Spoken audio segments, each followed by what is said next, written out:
Hai semua, salam sejahtera untuk kita semuanya. Perkenalkan, nama saya Dewa Ramos dari kelas 12 IPA 1. Di sini saya akan menceritakan mengenai novel yang berjudul Ronggeng Duku Paru untuk memenuhi tugas semester saya. Nah, sebelum masuk ke cerita, alangkah baiknya kita mengetahui penulis dari novel tersebut, yaitu Ahmad Tohari. Ahmad Tohari dikenal sebagai pengarang trilogi dalam novel Ronggeng Duku Paru pada tahun 1992, dan di novel Lintang Kebungkus Dini Hari pada tahun 1986, dan juga pada novel Jantera Biang Lala pada tahun 1986. Nah, Ahmad Tohari ini lahir pada tanggal 13 Juni tahun 1948 di Tinggarjaya, Kecamatan Jatilawang, Banyumanis, Jawa Tengah, di keluarga santri. Ayahnya adalah seorang kiai atau pegawai KUA dan ibunya pedagang kain. Ahmad Tohari menikah pada tahun 1970 dengan Siti Syamsiah yang bekerja sebagai guru SD. Dari perkawinannya itu, ia dikaruniakan 5 orang anak. Ahmad Tohari mengantongi ijazah di SMA Negeri 2 Purwokerto. Kemudian ia kuliah di Fakultas Ekonomi di Universitas Jenderal Sudirman atau UNSUD di Purwokerto pada tahun 1974 sampai 1975. Selanjutnya ia pindah ke Fakultas Sosial Politik pada tahun 1975 sampai 1976, juga hanya dijalaninya cuma 1 tahun, lalu pindah ke Fakultas Kedokteran Yarsi Jakarta pada tahun 1967 sampai 1970. Tetapi tidak tamat, akhirnya ia memilih tetap tinggal di desanya Tinggarjaya mengasuh pondok pesantren NU Al-Falah. Nah, Ahmad Tohari pernah bekerja di BNI pada tahun 1946 sebagai tenaga honor yang mengurusi majalah perbankan pada tahun 1966 sampai 1967. Dia juga bekerja di majalah Keluarga pada tahun 1979 sampai 1981 dan menjadi redaktur pada Harian Merdeka, Majalah Amanah, dan Majalah Kartini. Karya-karya Ahmad Tohari mulai dipublikasikan pada tahun 1970-an.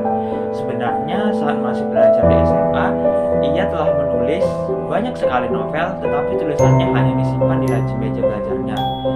Selepas tamat SMA, barulah ia mengirimkan karyanya itu ke berbagai media massa, antara lain salah satunya ke media Kompas.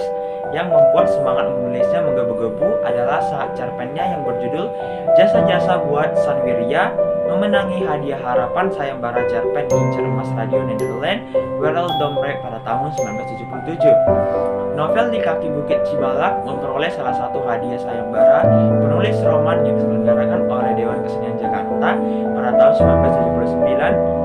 Kubah atau novel yang diterbitkan oleh Pustaka Jaya mendapat hadiah dari Yayasan Buku Utama sebagai bacaan terbaik dalam bidang fiksi pada tahun 1980. Novel Jantera Biang Lala dinyatakan sebagai fiksi terbaik pada tahun 1986. Hadiah berupa uang tunai sebesar 1 juta rupiah diserahkan oleh Menteri Pendidikan dan Kebudayaan Fuad Hasan pada saat itu.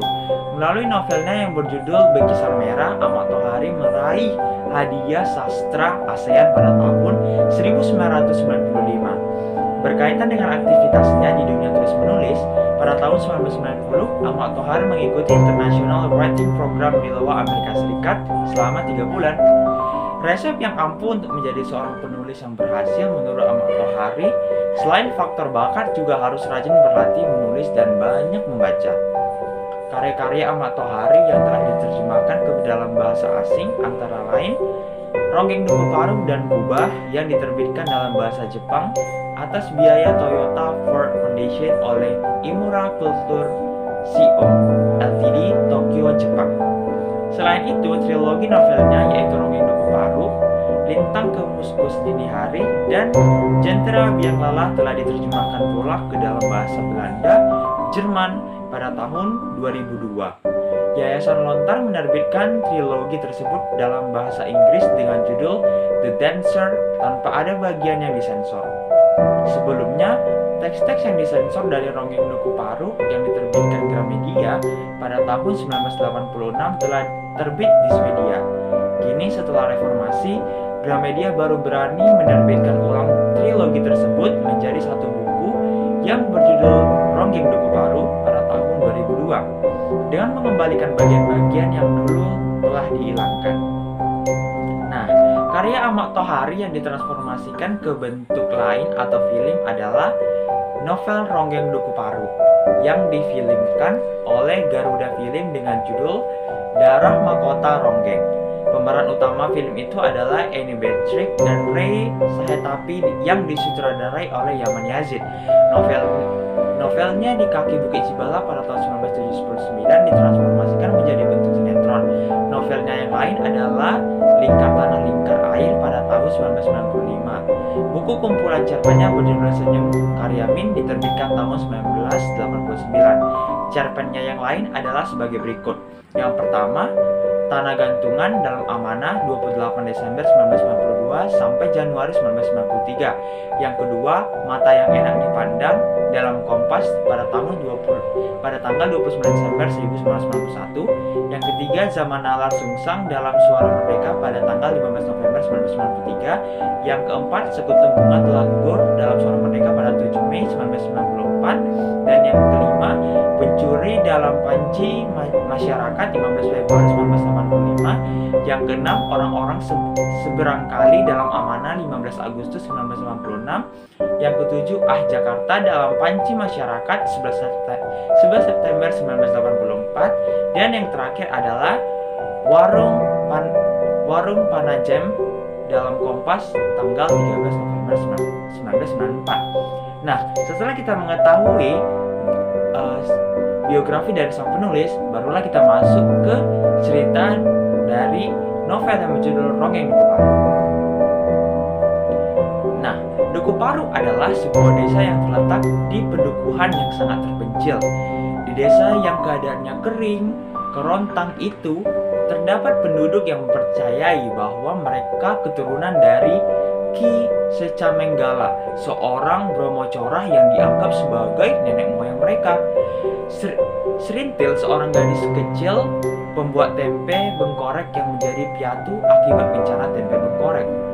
Sejak kecil, Serintil dirawat oleh kakek dan neneknya. Saat usianya masih anak-anak, Serintil memiliki seorang teman yang bernama Rasus, Warta, dan Darsun. Ketiganya sangat senang melihat Serintil mencari bakat ronggeng. Meskipun masih kecil, Serintil sangat pandai dalam hal menari. Suatu hari, Serintil menari tayub saat Rasus dengan teman-temannya mengiringi tariannya dengan tembang dan musik. Meskipun suara kalung dan gendang tersebut dibuat dari mulut mereka, Serintil menari serupa tarian ronggeng. Kemampuan Serintil menari akhirnya diketahui oleh kakeknya dan ia menyampaikannya kepada Kertateraja, seorang dukun ronggeng. Kehadiran Serintil yang saat itu berusia 11 tahun merupakan peristiwa yang ditunggu-tunggu oleh penduduk Duku Paru. Kemampuan Serintil menari menghidupkan kembali tradisi yang selama ini telah hilang. Nah, jadilah Serintil diasuh oleh Kertaraja dan istrinya untuk dijadikan seorang ronggeng besar kebangsaan Duku Paru.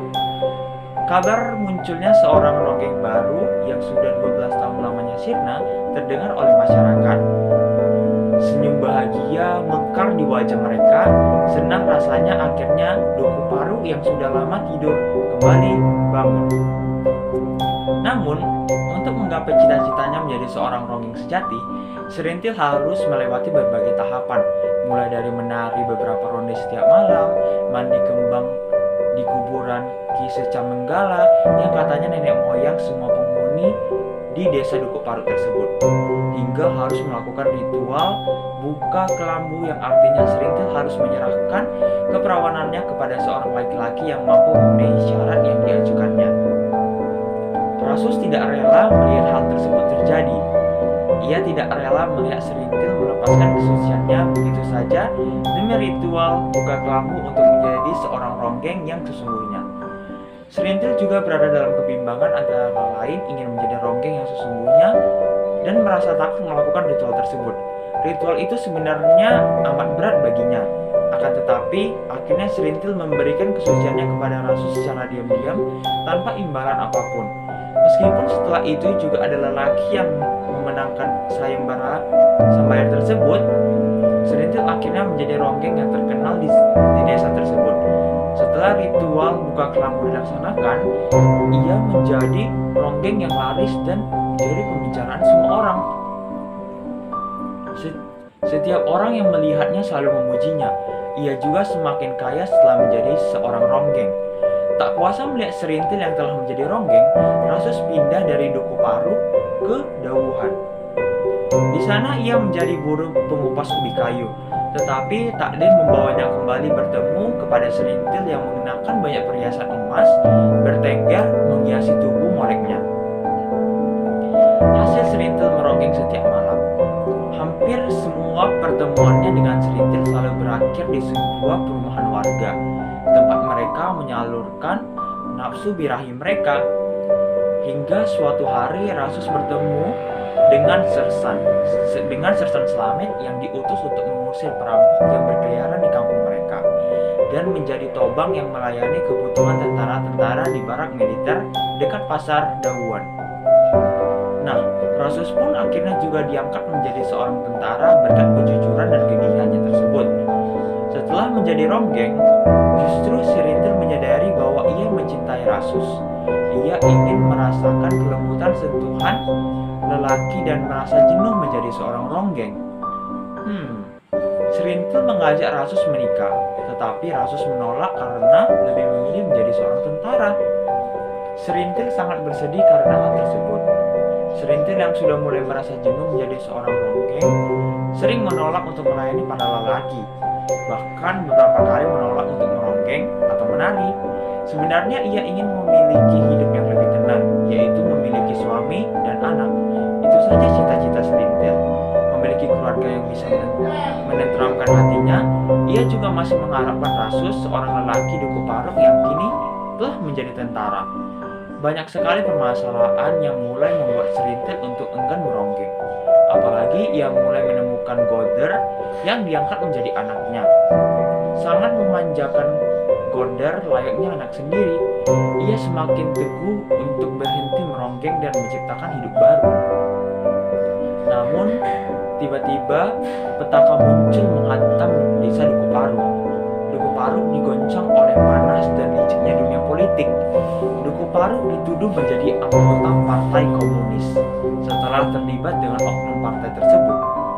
Dengan segala kebodohan yang dimiliki Duku Paruk, Serintil bersama beberapa masyarakat Duku Paruk lainnya ditahan dan dipenjara. Serintil menjadi seorang Duku Paruk yang paling lama ditahan. Setelah ia dibebaskan, kehidupannya sudah mulai berubah. Ia mulai tertutup dengan orang lain, pandangan orang lain terhadapnya juga mulai berubah, identik dengan partai komunis tersebut, serta menjadi bekas tahanan. Hingga suatu saat ia bertemu dengan Bajus, lelaki yang muali dekat dengannya. Dengan ketulusan dan kebaikan Bajus, Serintil menjadi terbuka dan dekat dengan Bajus. Seakan-akan ia menemukan belahan jiwanya. Semakin hari Serintil semakin dekat dengan Bajus dan kehidupan Serintil pun mulai membaik. Rasus yang telah lama tidak pulang akhirnya kembali ke Duku Paruk untuk berlibur. Mengetahui hal tersebut, hati Serintil sempat goyah. Ia sebenarnya masih menyimpan rasa terhadap Rasus, tetapi ia tidak bisa berbuat apa-apa. Ia juga menyadari bahwa ia sedang dekat dengan Bajus. Suatu hari Serintil diajak Bajus untuk mengikuti acara tertentu. Ternyata selama ini Bajus telah memiliki rencana jahat terhadap Serintil. Bajus ingin menyerahkan Serintil kepada bosnya sebagai hadiah agar bisnisnya tetap lancar. Serintil sangat terpukul karena ia telah begitu percaya kepada Bajus. Namun, Bajus justru merupakan lelaki yang jahat. Karena itu, Serintil mengalami gangguan jiwa dan menjadi gila. Beberapa kondisi Serintil yang memprihatinkan, Rasus merasa iba. Ia akhirnya membawa Serintil ke rumah sakit jiwa. Nah, ternyata teman-teman, begitulah isi cerita dari Ronggeng Duku Paruk. Dari cerita tersebut kita dapat mengambil amanat, yaitu amanat atau pesan yang ingin disampaikan oleh pengarang kepada pembicara melalui novel Ronggeng Duku Paruk ini adalah agar kita semua mau dan mampu melihat seseorang itu tidak hanya dari luarnya saja, melainkan kita juga harus melihat dari isi dalamnya atau hatinya. Apakah hatinya baik atau buruk, dan agar kita mau berpikir mengenai tragedi-tragedi kemanusiaan yang terjadi di sekeliling kita. Pesan lain mungkin juga seperti jangan menyia-nyiakan orang lain yang telah sepenuh hati mencintai kita, karena belum tentu suatu saat nanti kita dapat menemukan orang yang mencintai kita seperti itu. Dan juga adat tetap harus berlaku dalam kehidupan yang diyakini kita, karena jika memang suatu daerah mempercayai adat yang berlaku, maka harus dijalankan dengan sebaik-baiknya. Karena pada setiap keyakinan pasti ada suatu hal yang akan terjadi jika suatu kebiasaan atau adat istiadat tidak dilaksanakan. Serta jangan mudah terpengaruh dengan keadaan duniawi, karena suatu saat penyesalan akan datang dalam hidupmu apabila kamu melanggar atau terlalu ikut dalam duniawi. Segala sesuatu akan kembali kepadanya. Kehidupan fana dalam hura-hura dunia dapat mencekam masa depanmu. Nah, begitulah cerita dari novel Ronggeng Dekuk Palu, dan kita dapat memetik amanah yang sangat-sangat berguna. Sekian cerita yang